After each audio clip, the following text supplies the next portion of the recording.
আসসালামু আলাইকুম ওয়া রাহমাতুল্লাহি ওয়া বারাকাতুহু। বিসমিল্লাহ ওয়াল হামদুলিল্লাহ ওয়াস সালাতু ওয়াস সালামু আলা রাসূলিল্লাহ ওয়া বা'দ। রমজান হলো ইবাদতের বসন্তকাল। একজন মুমিনের আধ্যাত্মিক পরিচর্যা ও সওয়াব অর্জনের মাধ্যমে আল্লাহ তাআলার নৈকট্য এবং তার দয়া করুণার আধারে সিক্ত হওয়ার সবচেয়ে উপযুক্ত সময়, যার জন্যে অনেক প্রস্তুতি প্রয়োজন। কারণ সৈনিকদের যত বড় রণক্ষেত্র তত বড় প্রস্তুতি। রাসূলুল্লাহ সাল্লাল্লাহু আলাইহি ওয়াসাল্লাম রমজান আসার আগেই তিনি পুরো দস্তুর প্রস্তুতি গ্রহণ করতেন, নফল ও অন্যান্য ইবাদত বাড়িয়ে দিতেন। রমজানের বরকত ও গুরুত্বের কথা বিভিন্ন সমাবেশে তিনি উল্লেখ করতেন এবং রোজা রাখার প্রতি খুবই গুরুত্ব আরোপ করতেন। রাসূলুল্লাহ সাল্লাল্লাহু আলাইহি ওয়াসাল্লাম রমজান এত বেশি ভালোবাসতেন যে রমজান পর্যন্ত যেন আল্লাহ তাআলা তাকে পৌঁছিয়ে দেন, এই জন্য তিনি দোয়াও করতেন। আজকের বিষয় রমাদানের প্রাক প্রস্তুতি। সুপ্রিয় দর্শক শ্রোতা, কাছে এবং দূরে যে যেখানে আছেন সবাইকে স্বাগত জানাচ্ছি যমুনা টেলিভিশনের নিয়মিত আয়োজন in the name of Allah with BRB cables অনুষ্ঠানে। আপনাদের সাথে আছি আমি মুহাম্মদ হিদায়াতুল্লাহ। অনুষ্ঠানটি টিভি সেটের পাশাপাশি যমুনা টেলিভিশনের ফেসবুক পেজে সরাসরি সম্প্রচারিত হচ্ছে। দর্শক, আপনারাও যোগ দিতে পারেন আমাদের সাথে এই অনুষ্ঠানে।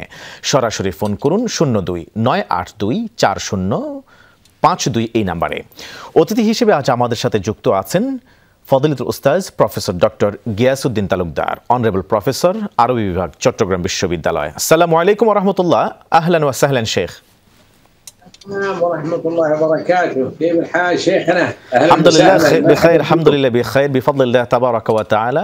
আপনাকে সুস্বাগত জানাচ্ছি এই চমৎকার আয়োজনে। মাহে রমাদান একেবারে নকিং অ্যাট ডোর। আমরা এই সময়ে একটু পূর্ব প্রস্তুতিমূলক কিছু আলোচনা আপনার কাছ থেকে শুনতে চাইব, যাতে করে আল্লাহ সুবহানাহু ওয়া তাআলার এই মহা বরকতপূর্ণ এই মাসের কোনো বরকত রহমত যেন আমাদের কাছ থেকে ছুটে না যায়। সেজন্য পূর্ব প্রস্তুতিমূলক আমাদের একজন ঈমানদারদেরকে কিভাবে প্রস্তুতি গ্রহণ করা উচিত বলে আপনি মনে করেন, বিশ্বনবী সাল্লাল্লাহু আলাইহি ওয়াসাল্লামের জীবনের আলোকে, সাহাবীদের প্রস্তুতির আলোকে যদি আপনি যদি আমাদের সামনে তুলে ধরতেন প্লিজ শেখ। ধন্যবাদ আপনাকে। আসসালামু আলাইকুম ওয়া রাহমাতুল্লাহি ওয়া বারাকাতুহু। চমৎকার একটি বিষয় নিয়ে আসছেন। আলহামদুলিল্লাহ, রমজান প্রায় উদ্যাসন্ন।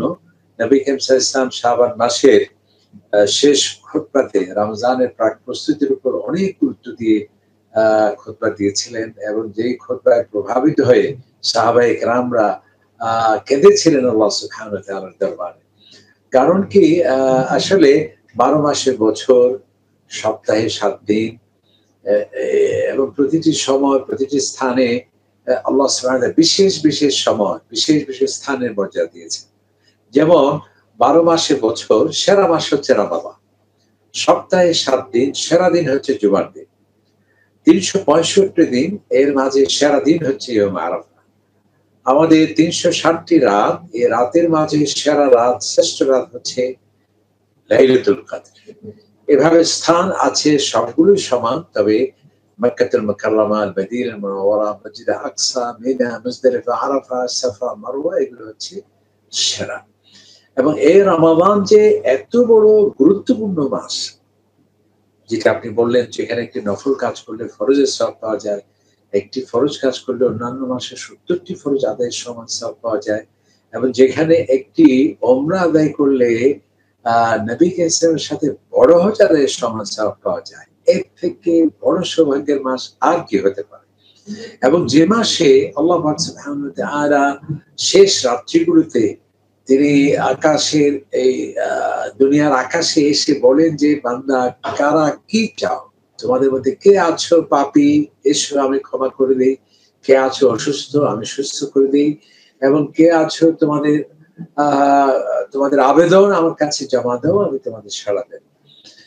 সেই জন্য এবং রমাদানের এত বড় গুরুত্ব নবী কারীম সাল্লাল্লাহু আলাইহি ওয়াসাল্লাম ইরশাদ করছেন, যদি জানতো মানুষ সত্যিকার অর্থে লাউ ইয়ালামুন নাস মা ফি রমাদান, তাহলে তারা আল্লাহ তাআলার কাছে আবেদন করতো, আয় আল্লাহ, একটি মাস কেন আপনি রমজান দিলেন, সারাটি বছর রমজান হোক, সেভাবে দোয়া করতো। এই রমাদানে এটি আমাদের ইবাদতের ফেস্টিভ্যাল মাস, যেটা আপনি বললেন, ইবাদতের বিনিয়োগের মাস। এই মাসের প্রতিটি সময়, ঘন্টা কেন, প্রতিটি সেকেন্ড যাতে আমাদের কাজে আসে এবং কোনো সময় যাতে আমাদের নষ্ট না হয়, একটি পরিকল্পনা দরকার। দেখুন, নবী কারীম সাল্লাল্লাহু আলাইহি ওয়াসাল্লাম হিজরত করবেন আগে থেকে পরিকল্পনা করেছেন এবং প্রতিটি কাজে সুষ্ঠু পরিকল্পনা অত্যন্ত একটি গুরুত্বপূর্ণ বিষয়, যেটা আমরা রোড ম্যাপ বলি বা নকশা বলি বা যেটাকে বাজেট বলি।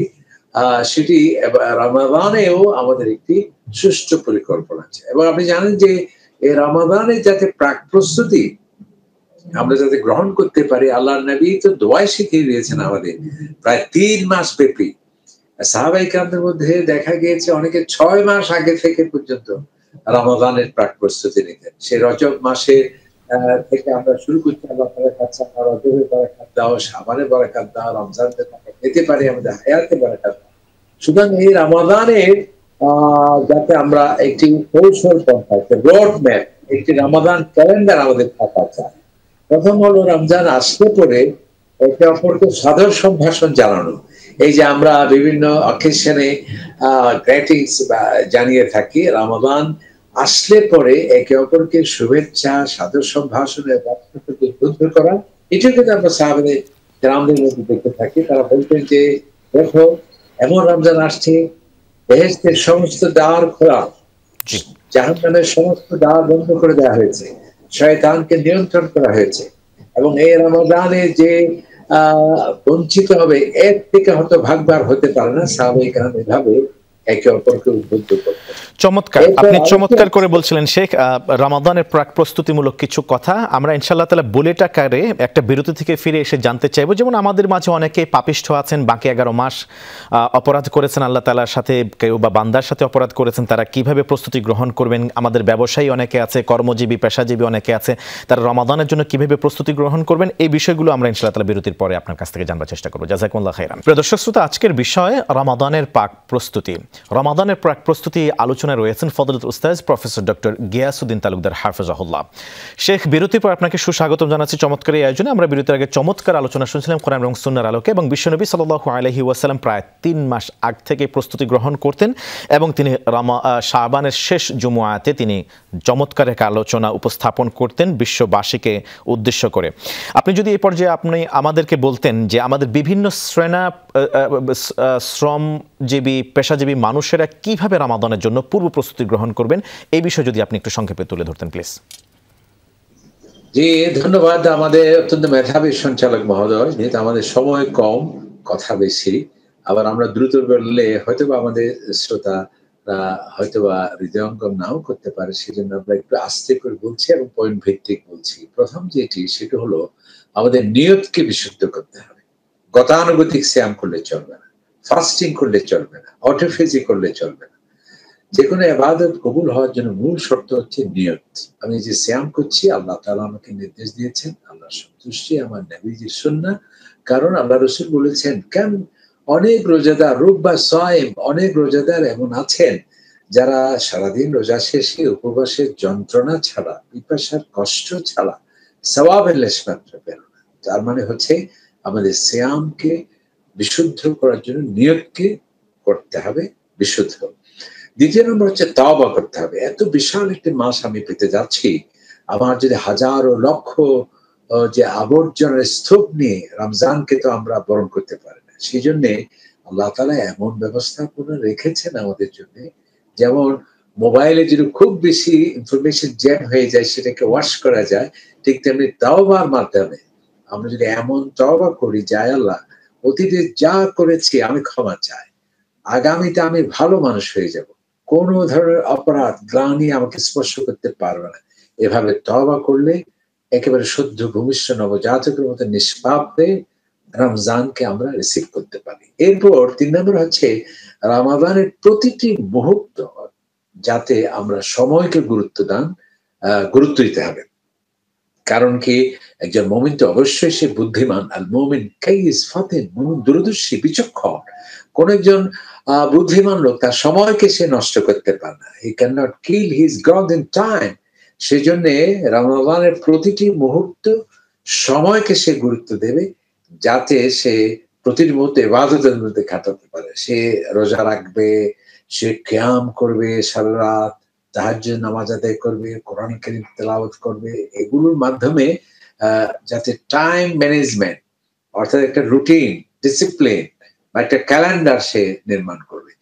এরপর সে যেহেতু এই মাসে এত মর্যাদা কোরআনের কারণে, সুতরাং এই কোরআনকে শুরু থেকে শেষ পর্যন্ত যাতে অন্তত বাংলাতে আমি যাতে একটা তাফসীর শেষ করতে পারি। ইদানিং তো অনেক লেখক চমৎকার লিখেছে। আপনি জানেন যে আমাদের মওলানা আহমদুল্লাহ সাহেব রমাদান বিষয়ক কোরআনে পাকের 30 পারার একটা চমৎকার লিখেছেন, এবং আমাদের ডক্টর মিজানুর রহমান আজহারি, যিনি অত্যন্ত জননন্দিত একজন মুফাসসির, অসাধারণ একটা বই লিখেছেন। আমার মনে হয় এই ধরনের সিলেক্টিভ ইবনে কাসির বা মারিফুল কোরআন, এই ধরনের কোরআনকে বাংলাতে এই রমাদানে অবশ্যই আমি একবার তাফসীর শেষ করবো, এটা একটা প্ল্যান থাকা চায়। এরপর হলো এই রমাদান কার মাধ্যমে আমরা পেয়েছি? নবী ইসলামের মাধ্যমে। এবং এই কোরআন কার মুজিজা? আমাদের নবীজির মুজিজা।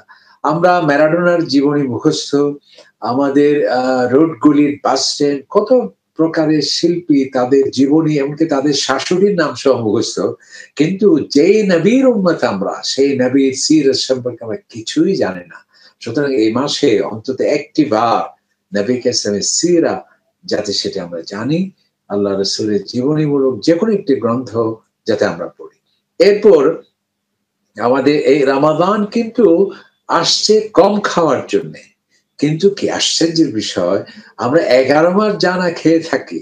আমার মনে এর চাইতে বেশি রমাদানে খাবারের একটা একটা, এটা কি ভুরি ভোজনের একটা মহোৎসব, সেটি কিন্তু ইসলামের আদর্শ পরিপন্থী। কারণ কি, রোজা তো এই জন্যই আসেনি, এই জন্যই যে সবকিছু দাম বেড়ে যায়, পেঁয়াজের দাম বেড়ে যায়, ডালের দাম বেড়ে যায়, দোকানের দাম বেড়ে যায়। কিরে ভাই, আপনি রমজান তো অতিমাত্রিক কৃচ্ছতা সাধনের জন্য আসছে। আমি নাস্তা করলাম না, দুপুরে খাবার খেলাম না, এবং বিভিন্ন সফট যে সমস্ত রিফ্রেশমেন্ট সেগুলো আমি খেলাম না।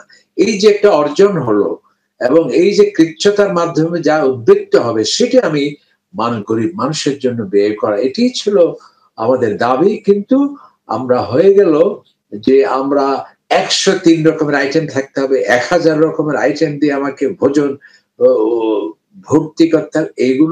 এগুলো সিয়াম বিলাস, রসনা বিলাস, এগুলো রমজানের শিক্ষার সাথে সম্পূর্ণ পরিপন্থী। এরপর হচ্ছে আমাদের নফসকে কন্ট্রোল করতে হবে। রমাদান শেখ প্রাক প্রস্তুতিমূলক যে আলোচনা আপনি রাখছিলেন খুবই চমৎকার হচ্ছিল। আসলে আমাদের ভোজন বিলাস হওয়া যাবে না, রমজানের ইয়ার সাথে যায় না এমন কোনো কাজ আমাদের করা এটা শোভনীয় নয়। আমরা চমৎকার কিছু আলোচনা শুনছিলাম। আশা করছি আমাদের রোজাদার যারা আছেন, দর্শক আমাদেরকে দেখছেন, তাদের অনেক অনেক কল্যাণে আসবে। আপনি যদি আপনার আলোচনা শেষে সংক্ষেপে যদি বলতেন, আর আমাদের কি কি প্রস্তুতি থাকা দরকার বলে আপনি মনে করেন, প্লিজ। ধন্যবাদ আপনাকে। প্রথমত আমাদের স্বাস্থ্যের দিকে খেয়াল রাখা দরকার, কারণ আমরা ডায়াবেটিস সহ নানাবিধ রোগে আছি। ডাক্তার সাহেব থেকে পরামর্শ নেওয়া প্রয়োজন, এই রমাদানে কিভাবে স্বাস্থ্য ঠিক রেখে যাতে আমরা রোজা রাখতে পারি। এরপর হচ্ছে আরেকটা বড় বিষয়, সেটা হলো যাকাত। আমরা যেমন এনবিআর এর সুনির্দিষ্ট সময় থাকে এবং ট্যাক্স দেওয়ার, ঠিক আমি মনে করি মুমিনদের যে আমাদের সম্পদ দিয়েছে, এই সম্পদটা আমাকে পরীক্ষা করা হচ্ছে। যাকাত এমন একটি মাসে দেওয়া দরকার যেটি শত সহস্র গুণ আল্লাহ তাআলা হারিয়ে দেবে। সুতরাং অ্যাসেস করতে হবে আমাদের। আজকাল অনেকগুলো প্রতিষ্ঠান আছে, তাদেরকে আপনি যখন বলবেন আমরা এত স্বর্ণ আছে, এত জমি আছে, আমার এত টাকা আছে, তারা সুন্দর করে হিসাব করে দেবে, এই হচ্ছে যাকাত। আমার মনে হয় আমরা যাকাত দেওয়ার একটি গুরুত্বপূর্ণ সুযোগ, একটি পয়সাও যাতে যাকাত থেকে বাদ না পড়ে সেদিকে আমাদের খেয়াল রাখা দরকার। এরপর হচ্ছে রমাদানের শেষ দিকে লাইলাতুল কদরের অনুসন্ধানের জন্য আমাদের সর্বোচ্চ সতর্ক হতে হবে। আজকে দেখা যায় বিভিন্ন আমাদের যুব সমাজরা বিভিন্ন সুন্দর সুন্দর পোস্টার দিয়ে থাকে, 3 দিনে তারাবি শেষ। 3 দিনে তারাবি শেষ মানে তারা 3-4 দিনে তারাবি শেষ করে বাকি 24-25 দিন সারা রাত তারা বিভিন্ন মার্কেটিং করবে, কি বলে শপিং করবে, বিভিন্ন জায়গায় ঘোরাফেরা করে সময় নষ্ট করবে। আমি মনে করি এটা একটা শয়তানেরই ফাঁদ। আসলে আমাদের তারাবি শেষ হয়ে যায়, খতম শেষ হয়ে যাওয়া মানে তারাবি শেষ হয়ে যাওয়া নয়। সুতরাং এটি একটি ব্যাড প্র্যাকটিস আমাদের সমাজে চলছে। বিশেষ করে যখনই লাইলাতুল কদর শুরু হয়ে যায় 21 তারিখ রাত্রি থেকে, তখন আর কোনো মসজিদে সে আগের মতো ইবাদতের সেই ইমেজ সেখানে থাকে না, আমেজ সেখানে থাকে না। আমি মনে করি এটা একটা বড় ধরনের আমাদের অশনি সংকেত। আমাদের শেষ 10 রাত্রিতে আরো বেশি আমাদের ইবাদতের মাত্রাকে আর বাড়িয়ে দিতে হবে। তাহাজ্জুদের নামাজের সুন্দর অভ্যাস গড়ে তুলতে হবে। এবং যারা আমরা যুব সমাজ তাদেরকে বলবো এতেকাফ করা, এটা একটা বিশাল নিজেকে ডেভেলপ করা। চমৎকার, আপনি চমৎকার করে বলছিলেন শেখ যে যুবকদের করণীয় বিষয়ে এতেকাফে আগে আসা উচিত। অনেক অনেক ধন্যবাদ আপনাকে প্রিয় শেখ, আপনি চমৎকার করে বলছিলেন আমাদের রমাদানের জন্য কিভাবে প্রস্তুতি গ্রহণ করা উচিত। জাযাকুমুল্লাহ খাইরান। রমজানের আগে এইভাবে রমজানের প্রস্তুতি নিতে হবে যাতে রমজানের বরকত ও রহমত পরিপূর্ণভাবে লাভ করা যায়। সেই লক্ষ্যে খাঁটি তওবা করা, মানুষের হক ও অন্যের অধিকার আদায়ে সচেষ্ট হওয়া, নেক আমলের প্রতি বন্ধকতা সৃষ্টিকারী কাজ পরিহার করা, আমলের প্রতি উদ্যমী হওয়া ও রমজানের জন্য চারপাশের পরিবেশ প্রস্তুত করা যাতে করে নীরবে নিভৃতে সর্বোচ্চ ত্যাগ স্বীকার করে ও একাগ্রতা নিয়ে মহান আল্লাহ সুবহানাহু ওয়া তাআলার সন্তুষ্টি অর্জনে আত্মনিয়োগ করা যায়। পরিশেষে দোয়া করি আল্লাহ সুবহানাহু ওয়া তাআলা যেন আমাদের সবাইকে সুস্থ রাখেন এবং রমজানুল মুবারক পর্যন্ত হায়াতে বারাকাত দিয়ে পৌঁছায়া দেন। প্রিয় দর্শক শ্রোতা, আজ এই পর্যন্তই। In the name of Allah with BRB কেবলসের পরবর্তী পর্ব দেখার উদ্যত আহ্বান জানিয়ে আজকের মতো এখানে শেষ করছি। সুবহানাকাল্লাহুম্মা ওয়া বিহামদিকা আশহাদু আল্লা ইলাহা ইল্লা আনতা আস্তাগফিরুকা ওয়া আতুবু ইলাইক। ওয়া আসসালামু আলাইকুম ওয়া রাহমাতুল্লাহি ওয়া বারাকাতুহু।